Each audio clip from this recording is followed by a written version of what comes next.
Alors, voici l'essentiel à retenir sur les fameuses 8 étapes d'intervention en secourisme en milieu de travail. Imaginez un grave accident qui survient juste devant vous au boulot. Eh bien, la pire erreur serait d'improviser.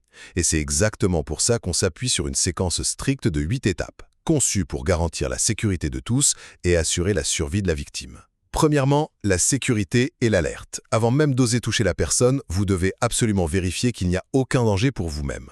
Évaluer son état de conscience et déclencher tout de suite la chaîne d'intervention en appelant les urgences. Deuxièmement, on passe à l'appréciation primaire, ce qu'on appelle familièrement l'ABC. C'est vraiment le moment hyper critique où on doit vérifier les fonctions vitales, l'ouverture des voies respiratoires pour le A, la respiration pour le B et la circulation pour le C, tout en réglant sur le champ absolument tout ce qui menace directement la vie de la victime. Finalement, place à l'appréciation secondaire et aux soins. Une fois que la survie immédiate est assurée, c'est là qu'on recherche d'autres signes ou blessures, qu'on applique les protocoles de soins nécessaires, comme mettre un pansement ou faire la RCR, et qu'on revérifie constamment notre fameux ABC en attendant les secours.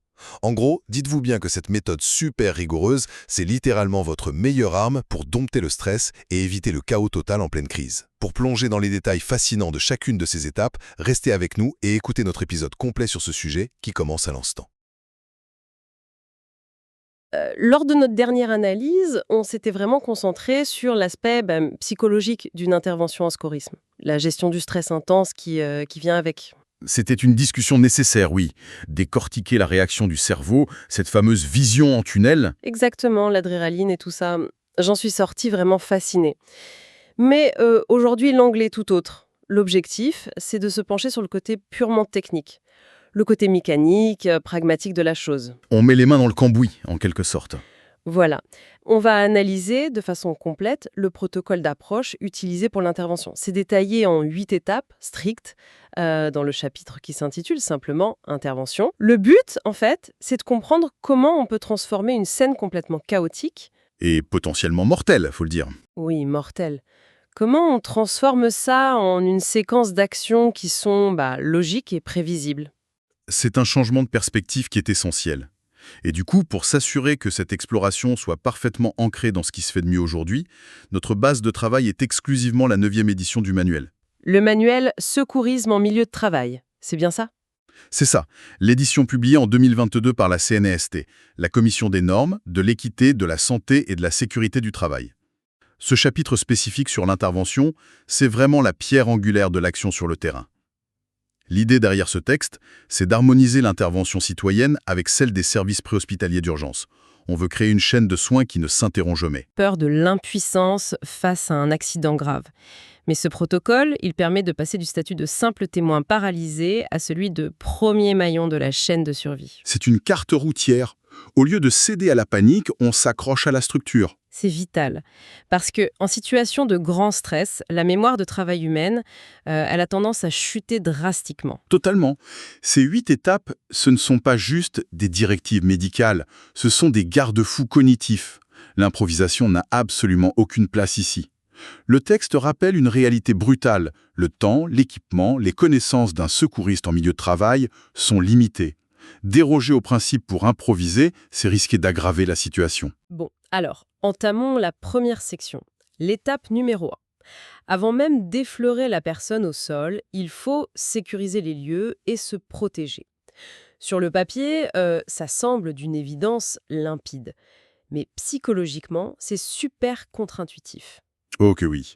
Face à un collègue qui saigne, le premier instinct, c'est de se précipiter. Mais les directives de 2022 sont catégoriques. Interdiction de jouer au héros si ça compromet notre propre sécurité. C'est une dissonance cognitive majeure pour la plupart des gens, en fait. Rester en retrait pendant que quelqu'un souffre, ça va à l'encontre de notre empathie. Mais la logique est mathématique. Un secouriste qui fonce tête baissée dans une zone dangereuse, il a de fortes chances de se blesser. Et il devient une deuxième victime. Exactement. Et ça double instantanément la charge de travail pour les urgences, ça monopolise les ressources et ça retarde le sauvetage de la première victime. Prenons un scénario concret pour ceux qui nous écoutent. Disons, un travailleur s'effondre près d'un panneau électrique ouvert dans une usine, ou sous une charge suspendue sur un chantier. L'étape 1 nous oblige à forcer notre cerveau à regarder au-delà de la victime. Il faut évaluer les dangers, électrisation, écrasement, fuite chimique. Et si le danger est incontrôlable, la consigne de la CNSST est sans appel. On se retire, on bloque l'accès et on attend les pompiers ou les techniciens d'Hydro-Québec. L'intervention directe ne commence que quand le périmètre est sain. C'est fou quand on y pense, mais c'est logique. Une fois que c'est sécurisé, on passe à l'étape 2, l'évaluation de la conscience, le fameux L de l'acronyme. Le L pour l'état d'éveil ou l'état d'alerte, oui. On cherche à savoir si la personne réagit. Généralement, on l'aborde verbalement. Mais l'édition de 2022 apporte une nuance énorme sur les traumatismes suspectés. C'est un changement vital par rapport aux anciens réflexes. Si on suspecte un impact violent, une chute d'échelle, un coup à la tête, la procédure change. Avant même de stimuler la personne en la touchant, le secouriste doit assurer une protection cervicale manuelle. La justification médicale fait un peu froid dans le dos, franchement. Si on tapote l'épaule d'une personne désorientée, son réflexe, ça va être de tourner la tête vers nous. Et s'il y a une fracture vertébrale instable, ce simple mouvement pourrait sectionner la moelle épinière, irréversiblement. Le protocole exige donc qu'on s'approche par l'avant, qu'on stabilise fermement la tête avec les mains pour empêcher toute rotation, et qu'on ordonne à la personne de ne surtout pas bouger, avant même de lui demander son nom. C'est une précaution mécanique qui illustre le niveau de contrôle de la méthode. Bon, une fois la conscience évaluée de façon sécuritaire, étape 3, alerter les services préhospitaliers. Le 911, quoi. Et là encore, on ne laisse rien au hasard. L'activation rapide, c'est ce qui détermine les chances de survie. Le répartiteur médical a besoin de faits, pas d'émotions. Il faut une exactitude chirurgicale. Dans une grande usine, donner juste le nom de l'entreprise, ça ne suffit pas. Il faut la porte d'accès, le département, l'étage. Le nombre de blessés, la nature de l'incident et l'état de conscience qu'on vient juste d'évaluer. D'ailleurs, le manuel souligne une obligation stricte, laisser le répartiteur raccrocher en premier. Oui, je trouve ça brillant. Ça transfère le fardeau cognitif au répartiteur, qui est l'expert. On s'assure qu'il a absolument tout avant de couper. Ces 3 premières étapes retirent un poids énorme. L'objectif n'est pas de faire un miracle médical, mais de figer la scène et d'amener la cavalerie. C'est la fondation de toute intervention réussie.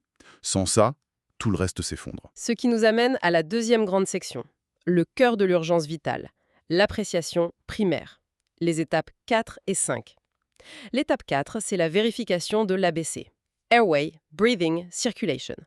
Les voies respiratoires, la respiration, la circulation. C'est un classique. Mais ce qui est intéressant dans ce protocole, c'est la rigidité séquentielle. On traite ça comme la checklist d'un pilote d'avion. On ne passe jamais à B si A n'est pas résolu. Un algorithme hiérarchisé. Pour le A, l'ouverture des voies respiratoires, le problème numéro 1 chez une personne inconsciente sur le dos, c'est sa propre langue, n'est-ce pas? Exactement. Avec la perte de tonus, la base de la langue bascule et obstrue le pharynx. Il faut dégager le passage. Et là, la distinction entre malaise et traumatisme revient. Pour un malaise, on renverse doucement la tête en arrière et on soulève le menton. Mais pour notre exemple de chute d'échelle, c'est proscrit. On utilise la subluxation de la mâchoire. On se place à la tête, on soulève la mâchoire inférieure vers le haut, sans faire pivoter le cou d'1 millimètre. C'est très exigeant physiquement, Oui. mais indispensable pour protéger la colonne. Ensuite, lettre B, la respiration. On regarde si le thorax se soulève, mais l'édition 2022 met en garde contre un piège mortel. La respiration agonale. C'est une des directives cliniques les plus critiques du manuel. C'est quand la personne allaite, des bruits anormaux. Des allaitements espacés, des ronflements, des mouvements laborieux. Visuellement, ça ressemble à un poisson hors de l'eau. Ce n'est pas une respiration fonctionnelle. C'est un réflexe primitif du tronc cérébral face au manque d'oxygène. Et le protocole dit que si on voit ça, on interprète ça comme un arrêt cardio-respiratoire. Et c'est là qu'on abandonne l'ordre ABC pour passer en mode CAB. Renversement majeur, la priorité absolue devient le C, les compressions thoraciques. On cesse l'évaluation et on commence la réanimation immédiatement. Le sang a encore une réserve d'oxygène, il faut presser le cœur pour envoyer ce sang au cerveau. Mais si la personne respire normalement, on continue vers le vrai C de l'ABC, la circulation. Et on cherche surtout les hémorragies externes majeures. Ce qui déclenche l'étape 5, contrôler les problèmes trouvés. L'appréciation primaire n'est pas juste de l'observation. L'action est simultanée. Si on voit un saignement abondant à une jambe, on n'attend pas d'avoir fini notre tour d'horizon. On applique une pression directe ou un garrot, on stoppe la fuite avant toute chose. C'est la règle d'or en traumatologie préhospitalière. Traiter la menace vitale dans la seconde. Mais cette recherche agressive implique souvent d'exposer la peau de la victime, couper des vêtements. Et c'est là que j'ai été frappée par une note dans les marges du manuel. C'est très technique. Et tout à coup, on lit « Attention, dignité et hypothermie ». De voir l'empathie codifiée au même titre qu'un garrot, je suis impressionnée. Ça humanise toute la démarche. Imaginez la vulnérabilité d'un travailleur allongé dans une usine ou un bureau, entouré de regards, les vêtements déchirés. Le choc psychologique s'ajoute au choc physique. Le manuel ordonne de protéger la dignité. On expose seulement ce qui est strictement nécessaire et on masque le reste. On traite l'humain, pas juste la blessure, et le corollaire clinique, c'est la prévention de l'hypothermie. Laisser une victime sur du béton froid, sa température chute très vite. Et ce n'est pas qu'une question de confort. L'hypothermie altère les facteurs de coagulation du sang. Une personne qui saigne et qui prend froid va coaguler beaucoup moins bien, ce qui aggrave l'hémorragie et précipite l'état de choc. Couvrir la victime avec une couverture isolante est donc un geste de survie. Cette dualité entre rigueur clinique et respect humain est le fil conducteur. Continuons dans l'algorithme. Si l'ABC est stabilisé, étape 6, l'appréciation secondaire. Le secouriste devient enquêteur. L'objectif est de déceler les problèmes médicaux sous-jacents. L'outil recommandé par la CNEST, c'est l'acronyme SAMPLE, une grille d'entrevue standardisée. Décortiquons-le. S pour signes et symptômes, la sueur, la douleur. A pour allergie connue, M pour la médication. P pour le passé médical, asthme, diabète. L pour le dernier repas. Et E pour les événements précédant l'urgence. Je m'arrête sur le L. Savoir à quelle heure quelqu'un a mangé, ça a l'air un peu superflu en pleine crise, non? En apparence, mais pour l'équipe de l'hôpital, ça vaut de l'or. Si la victime doit être opérée d'urgence, l'anesthésiste doit savoir si l'estomac est plein.